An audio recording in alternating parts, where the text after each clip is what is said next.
For more than 30 years, Daryl Davis has befriended members of the KKK in hopes of getting them to quit the Klan. But how does he do it? We spoke with him earlier in today's DBL Spotlight, and a warning: some of the images you are about to see may be triggering. Daryl, welcome to DBL. It is definitely our pleasure. Your first interaction with a Klan member was at a bar. So he approached you because he wanted to talk to you about your music. You're also an accomplished musician, and we'll get to that later. But after he told you he was a Klan member, why did you feel the need to continue to talk to him? I first questioned myself as to why I was sitting at a table with a Klan member, knowing as much as I do about the Klan. But the man was very respectful, very kind, very friendly. And so I accommodated him. You know, I was raised to treat others as I want to be treated. And he, showed me no ill will. He went contrary to what I know about the Klan and all the things that I had, learned about them or perceived about them. He did not quite fit that stereotype. Now, Daryl, I'm very familiar with your story.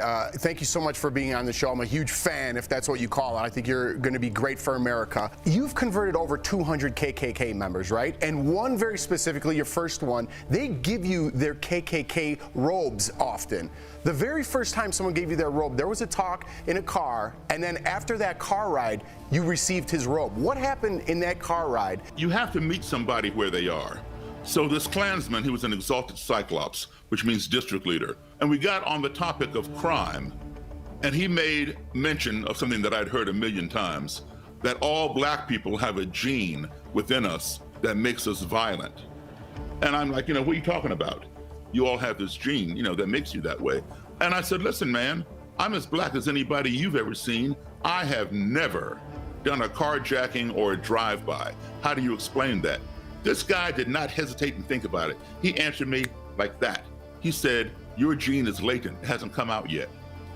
How do you argue with somebody that far out? I couldn't even grab onto that and chew on it, So I said, well, all white people have a gene within them that makes them a serial killer. He was like, well, explain that. I said, well, name me 3 black serial killers. He couldn't do it. I said, Charles Manson, Jeffrey Dahmer, Henry Lee Lucas, John Wayne Gacy, Ted Bundy, David Berkowitz, son of Sam, Albert DeSalvo, the Boston Strangler. I said, son, they're all white. You're a serial killer. He said, Daryl, I've never killed anybody. I said, your gene is latent, hasn't come out yet. He goes, well, that's stupid. I said, well, duh, yeah, it is stupid. But it's no more stupid for me to say that about you than what you said about me. Brilliant. And he got very, very quiet. And then it wasn't but a few months after that he quit the Klan based on that dumb conversation.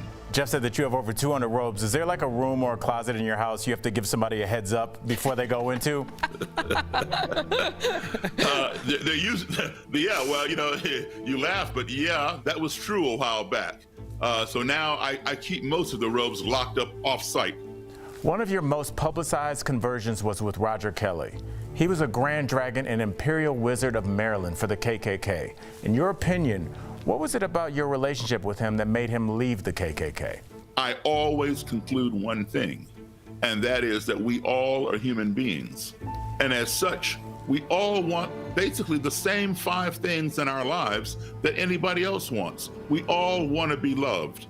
We all want to be respected. We all want to be heard. We want to be treated fairly. And we want the same things for our family as anybody else wants for their family. And I simply applied those 5 core values into the culture of white supremacy. So, Daryl, your meetings go beyond just KKK meetings. You've been to weddings and funerals. What's it like being in those places and people hate you just because of the color of your skin and they don't even know you? How do you stand there and take that and still move forward with a positive attitude? Hurt people hurt people. People who are hurt want others to feel hurt. When you go to these kinds of things, study your opposition way in advance. Familiarize yourself with their position, their attitude, how they arrive there. Know who you are. Have your self-esteem and your ego in check. Because if you don't know who you are and you go to a place like that, they will tell you who you are, and you'll probably end up believing them. But Daryl, I have to ask, and you touched upon it a little bit, and I know that a lot of our viewers are thinking this very same thing. Have you ever had to fear for your life during these meetings?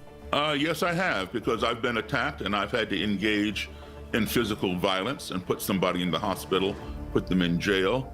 But as I said, you know, those have been few and far between. Somebody just hates you as soon as you arrive. You've given them no reason other than the color of your skin. And sometimes it's just no stopping, you know, that mentality. Even one of them who I did fight with came back to me later and apologized. Wow. I mean, at this point, it's fair to call you an expert, probably the world's leading expert in the Klan. So I feel very comfortable asking you this question. Can the Klan be stopped? And if so, how? Listen, ignorance creates fear. We fear those things of which we are ignorant, the things we do not understand. If we do not keep that fear in check, that fear will escalate and create hatred because we hate the things that frighten us. If we don't check that hatred, the hatred escalates and creates destruction.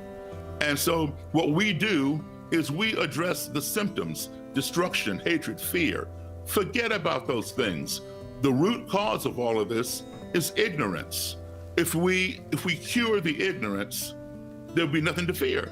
Daryl, you are an absolute gift. What an honor it has been speaking with you today. But to our DBL Nation, we also want you to remember this isn't Daryl's full-time job. To your point, Daryl, you're actually an accomplished musician. So DBL Nation, check out his incredible music and visit his website, daryldavis.com. Daryl, there's not enough words to express our gratitude. You did not disappoint, brother. Thank you. Thank Such you. a pleasure. Thank you. Such a Thank you all. We'll be right back. You can hear My it with that pleasure. voice. I know. Amazing.